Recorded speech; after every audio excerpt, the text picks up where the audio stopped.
Hey guys, welcome to Nerdarchy, for Nerds by Nerds. I'm Nerdarchy Ryan, and today I'm joined by Dave.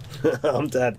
Hey, so today we're doing a GM 911 for Chad, was it Solomon Dixon? So he just had the question as to how do you handle monsters with monster levels or character levels, essentially, or character-like abilities. How do you balance that? Before we answer that, why don't you guys go down to the description below, sign up for the newsletter. It's a great way to get tips delivered straight to you via email, as well as ways to game with us. So he I guess he struggles with the sort of the challenge rating system and how to appropriately judge that for his party. You know, he wants to add, you know, some of the cool abilities that players get to the monsters. He you know, whether he wants to make an enemy mage or an enemy fighter, you know, there's some great NPCs in the player's handbook and the DMG, the monster manual, but They're not direct correlations. It doesn't say, oh, a 4th level fighter is a challenge 1. You know, it doesn't say that. But if you turn to page 274 of your trusty DMG, Dungeon Master Guide, yep.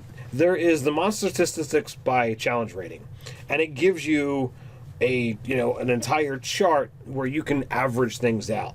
So if your fighter is literally dishing out 60 some odd damage a round, and its hit points are at a little over 200, that's going to be a challenge 10.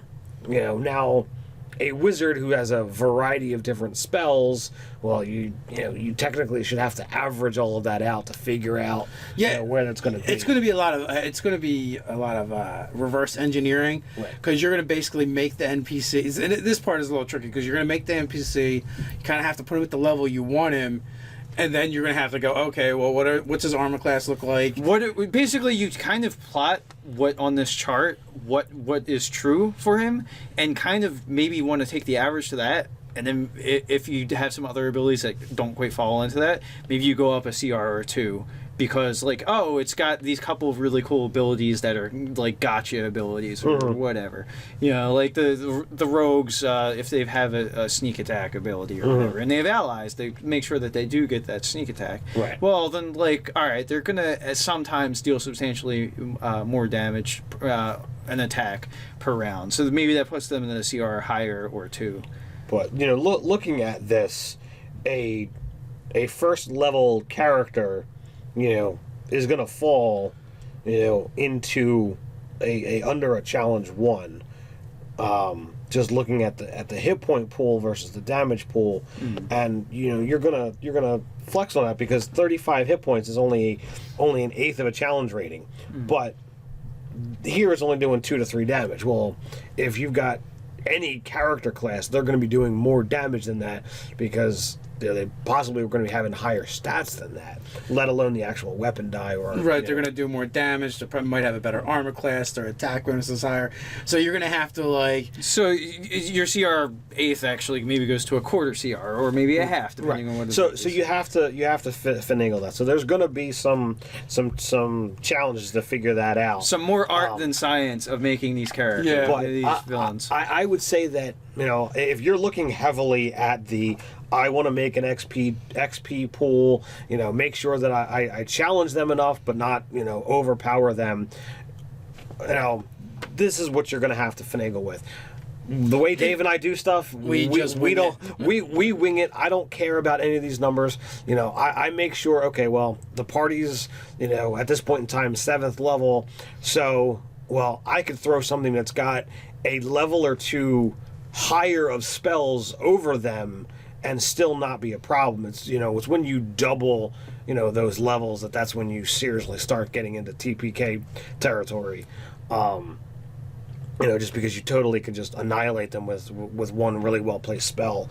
But I mean, a fighter of double their level, no problems, because they're just not. They don't have mass damage capabilities of a wizard. They might incapacitate 1 or 2 foes before they fall, but it's a decent fight. It's a decent fight. But in a party of 4 to 6, if 2 of them drop, that's okay. They'll still be restricted by the economy of actions, pretty Absolutely. much. Where the wizard, it's not so much that they break it, but they have more options available to them. Yes. So then you have to be a little bit more careful Right. of what you're doing. Where you can like injure the entirety of the party if they're placed to do that. Like So- if you get a surprise fireball off, well, that you've already substantially damaged a number of the party if their hit points are kind of low. So the first question I always ask is, what style of a DM are you? Are you looking to, present a unique and interesting challenge? Are you looking for, party or player domination with this particular adversary, or are you looking for just a monster to throw at them so that they can overcome it? So once you figure that out, that's where you can figure out where on this chart you want to be able to put them. So it depends too. Like, how many scenes is this NPC monster going to show up for? If it's literally one encounter and it's going to die, I wouldn't super heavily. I would map it take out, the yeah. monster that I want and then map some class levels onto it, and like arbitrary pick an XP if I need to. As long as and you can kind of just eyeball it, because like this method of dissecting it is a lot of work. Absolutely. If the results aren't very big, like why, like what incentive do you have to do it? It's like creating a lot of work for yourself when you literally could just ad hoc, like, all right, I'm gonna up the CR of this thing by like 1 or 2, and there we go. Fair Well, enough. I guess the problem is, as gamers, and we've all been here, Yeah. is we like numbers for the sake of numbers, and we want to, we want to get our abacus out, and we want to like build the monster, and and by the rules, right? Everything's just by the rules, but it's a game, so it doesn't really matter, and the players are never going to see that part of it. So that's the. Was it a fun, interesting, or challenging encounter?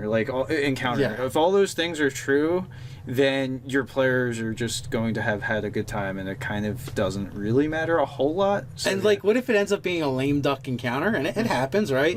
For one reason or another, nobody's fault. Then you're going to feel so much more dissatisfied because you spent all that time building it up. Yeah. When you could have maybe spent more time like, oh, if this fight was over top of lava flows, or maybe there's like melting ice and they're like on the icebergs, and that's like there's something happening there. It's a fast moving current.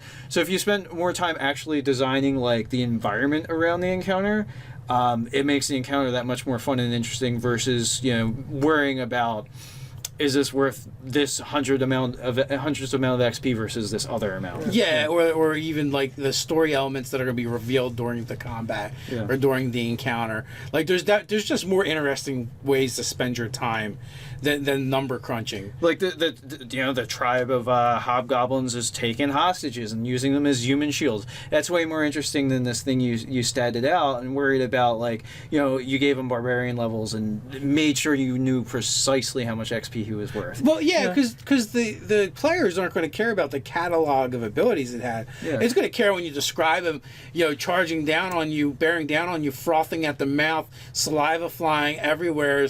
You literally, his eyes look like they've turned red, and that's going to be far more interesting than this list of abilities that the players never see. Right. I just peed a little bit. No, and some of them are like holding broadswords to the throats of like loved ones of the party and stuff like that. Like that's that's a lot more epic than like the inverse of that. So you can do that, and there's a way to do it in the DMG page 174 274. or 274. If you're interested, personally, I think your return on investment is rather low. Sell. Yeah, sell for sure. So, but like I said, you can do it that way, or you can just kind of wing it, and like your players will never probably know the difference. Yep. You write down some cool attributes from that class that you want to highlight. Because let's face it, there's things that won't even show up. Yeah. Anytime you've got a player character's worth of stats as a bad guy, there's always something that's not going to be relevant or useful during a single encounter, either because the situation doesn't come up, you forget to use it, or the player stop it somehow. Yeah, like I'm thinking about like if you took the trouble to write down like the Rangers' ability to like like when they have favorite terrain or whatever. Yeah. Like how often is that going to really come up? Unless you're hunting him or he's hunting you. Yeah. It doesn't matter. Well, and also doesn't too, matter. if it's cooler, if the cool, fun part of the story is the encounter of when he finds the party, like, well, I mean, just make that happen because that's fun and interesting. Or a better example would be like Arcane Recovery. Yeah. Like you took the time to write it down, but it's not going Why? to come into play Yeah. unless there's going to be a battle, and then The wizard gets away. gets away, and there's going to be a short rest. But you could have just did that anyway, Right. kind of deal. So, what do you guys think? Do you have any other useful information for Chad for turning, player character information into monsters? Put it in the comments below. While you're at it, like, share, even subscribe. You can patronize us in a way that we like over on Patreon. You can hang out with us over on Nerdarchy.com. So, until next time, stay nerdy.